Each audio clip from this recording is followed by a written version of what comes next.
Good afternoon, this is Stephanie Alvarado. I wanted to take some time today to update all of our members on what's been happening between us and the district. So I want to start off with what happened in March when our schools officially closed.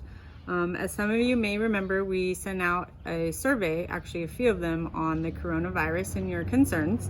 We sent out another survey on our independent study, and we also sent out another survey on distance learning. So as a result of those surveys, we were able to, back in March, get our initial COVID-19 MOU established, as well as our distance learning MOU.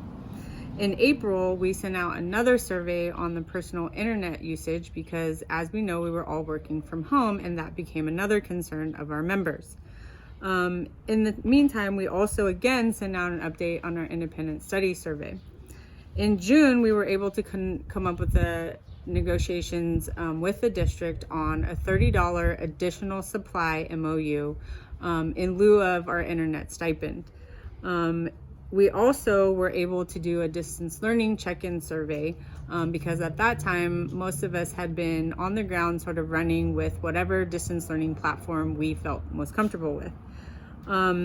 Initially, also in June, we looked at our fall 2020 schedules and sent out a survey on how would we return to school in the fall.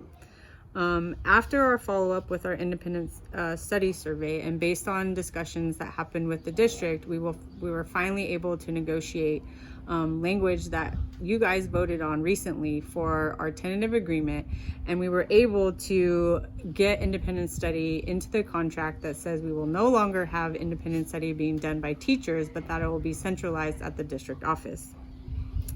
So currently what we're working on now is we have two MOUs in the works, one of which is in regards to our traveling teachers between the Sanger High campus and the West campus, which is our new site. This MOU will be sent out to the members who are affected personally by the travel of one site to another, but will also be on the videos later posted for you guys to review. The MOU that we are working on also is our transfers and how those transfers will occur with regards to staffing of our online schooling to Taft and to Hallmark. So again, that MOU will be posted for you guys to review and give comments and feedback. What we're planning on working on for the rest of this month is how are we going to reopen our schools safely in the fall of 2020. So as you know, we are getting your guys' feedback with all the questions and concerns that you have with regards to COVID. I want to remind you of a few things. One is that the 6-foot social distancing is simply a guideline by CDC. It is not a mandate, as we know face mask coverings are a mandate by the state. So therefore, the school district has a right to return to school with less than 6 feet social distancing in place. However, the things that we can negotiate are the following. Sick time. I know this has been on a lot of people's minds, and one of the things I want to reference to you guys is the Families First Coronavirus Response Act. Okay, with this act in place already, currently districts have to give employees certain time off that does not touch your current sick time. There is a link that will be posted for you to further look into this. In addition to the Families First Coronavirus Response Act, we also will be trying to negotiate members' sick time not being touched outside of what's already on the bill. Another thing that we're going to be looking at is district providing PPE. We know currently that the state has already sent pallets of PPE for each school district in the surrounding area. This includes face masks for all students, face masks for employees, disposable masks for students.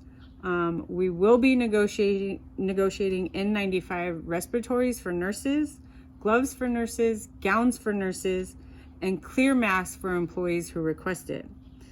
We also are going to be negotiating physical staff meetings only happening if there's a 6-foot guideline in place.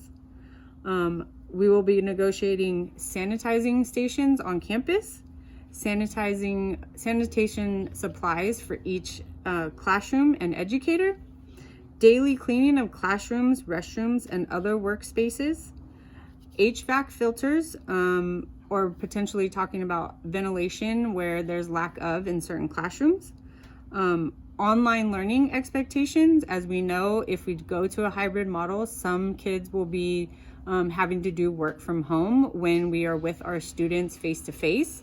So what does the expectation of that model look like?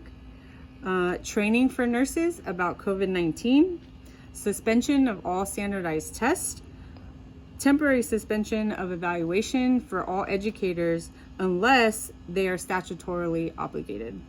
Additional items that we will also be looking at to negotiate will be meal distribution as far as breakfast and lunch, where the kids will be having that, how it's going to be distributed, if that affects teachers having to be in the classroom during this time. Sanitation supply distribution, making sure, again, all teachers are staffed with the appropriate sanitation that's needed to be able to wipe down spaces as the kids leave in and out of their classrooms, and or have the kids wiping down. COVID-19 symptomatic checklist. So again, making sure that students are coming to school with some sort of checklist regarding COVID-19. Symptomatic student pickup, what will happen if students are showing symptoms. Quarantining of a classroom or a group of people, quarantining of an entire school, district-wide school closure, what will happen if we need to shut down again, district liability for COVID-19 related illnesses, and then again, the distance learning, attendance, and accountability. Keeping in mind that all these things are coming from concerns that we've received out of your surveys. If you have any questions or concerns, please fill out the form on this link. We also have received a lot of personal text messages and phone calls, and while we love hearing from you directly, it will be helpful, especially during the summertime, to submit your questions and concerns via form. It will also help make sure that our executive board doesn't get burnt out. Remember, we want to do great things for you. So please, again, fill out the form using the link that we have provided for you with any questions or concerns. Thank you, and stay safe.